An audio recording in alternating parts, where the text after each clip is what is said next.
One of the main goals of the National Identification Authority is the facilitation of identification authentication. Apart from helping to prove the Ghanaian and resident non-Ghanaian identity, the facility also has many other potential benefits to society, which include improvement in the effectiveness and efficiency of government administration and an improvement in the delivery of public services such as health and education.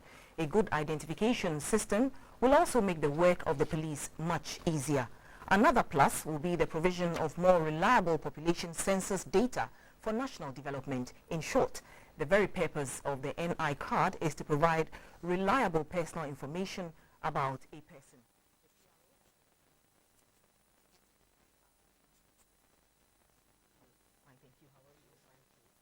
Well, why the need for another exercise, given that we just ended the other? Yes, we have captured data. We have processed part of that data, and we have printed cards for Greater Accra. We did a distribution in 2011, a mass distribution, and we have noticed that from that exercise, only about 50% of the people came to collect their ID cards. But everybody, all Ghanaians are complaining that we haven't given out ID cards. Then we have realized it is not the best, the most efficient way of issuing ID cards. At the time we were acquiring this technology, this was what was available. Now there's technology that will allow us to do instant issuance of cards. So we want to take advantage of that.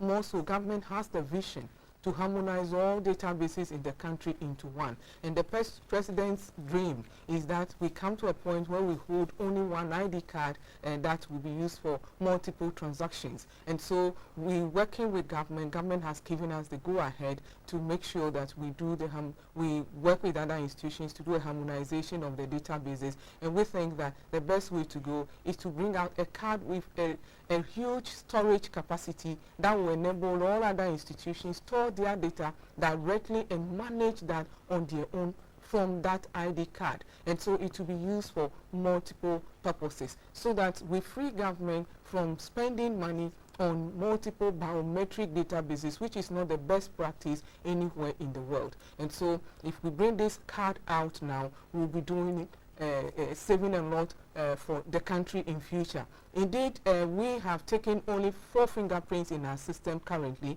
and the international trend is that we do a 10 fingerprint. N.I.A, Electoral Commission, they are to use our data for deduplication. Now these institutions have 10 fingerprints, and the MANDA database has only 4 fingerprints, so there's a need for us to do an upgrade of the whole system. And so what we're trying to do is to port the data that we have currently in the system, and then people turn up and do an update of their personal and biometric information, and then an instant card is issued out to people. But you're saying that about 50% of those who came to do the first registration didn't show up for their card. How sure are we that if you were to do it all over again, you know, everybody would turn up for the exercise? So if you look at the registration figures and you match it against the collection rate, you realize that people patronize the registration, but because there was a time lapse between the registration period and the time the cards came, many people did not come, some would have moved, many things happened. And so we think that it is better for this country for us to take the data rather into the new system, go and issue your card to you instantly, instead of printing all the data we have collected, take the cards back. And you can imagine, we registered some persons in 2008. You may not find them to give the cards to them. Now that sounds all well and good, but given the cost involved, is there a policy for this N.I.A card to be used as a voter identification card? Indeed, there's a LI 2111 and Section 7 of that says that, Regulation 7 says that the N.I.A card is a mandatory card to be used and demanded by all institutions that offer services that require identification.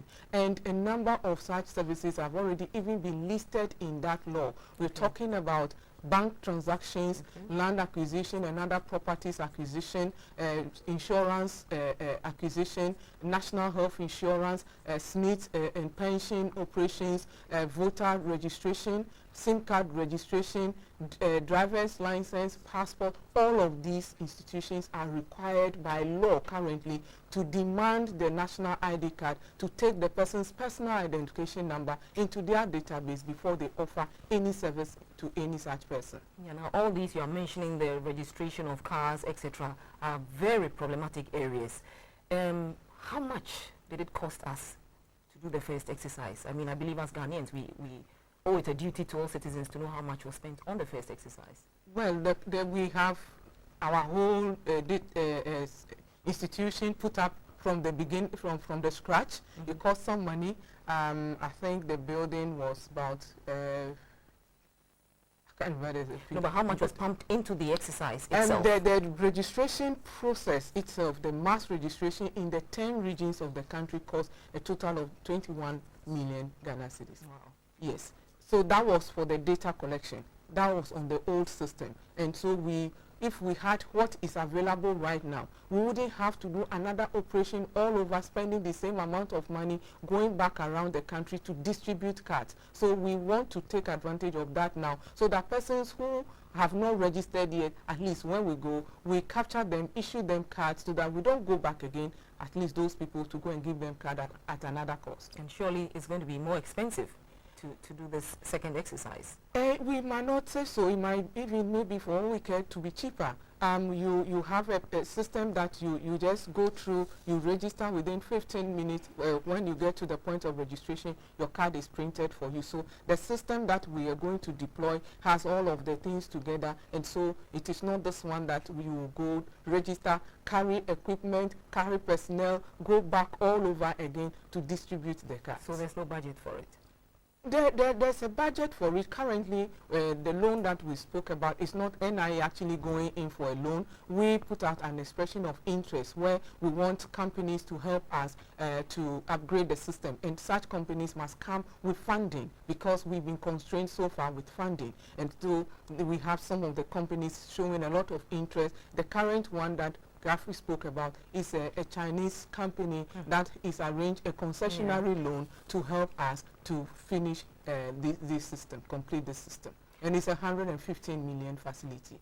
It will help us also to establish our regional and district offices. It's going to help us to establish a disaster recovery center and an institute of technology. The first time around, there were problems with foreigners being registered.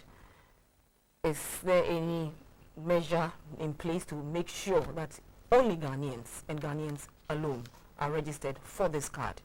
First of all, we have now separated the foreigners registration from the nationals. Okay. Previously, because we were doing all together, it was easy for foreign nationals to go and impersonate as Ghanaians. This time around, we are training people to really understand how to differentiate between somebody, if you are Ghanaian or not. And it's based on the information that you are strictly to collect from the people. So if you realize that the person is a foreign national, you don't register the person, you ask that person to go and buy a scratch card that costs $120 so that they come back to the registration center to register. So we'll be doing the public education. They know that they must buy the card before they go to the center to register. And their card, we will have a distinct non-citizen written on it, so that anybody holding the card and sees it can tell who is a Ghanaian, who is a foreign national legally resident in Ghana. Hopefully the education will go down well enough so that everybody shows up within the given time frame, and then we don't spend extra money on that. We will try our best, and we know that you are there to support us as you've always done. Yeah, Madam Bertha, Dzeble, P.R.O, N.I.A, thank you so much for stopping through our studios. We are also grateful for the opportunity. All the best.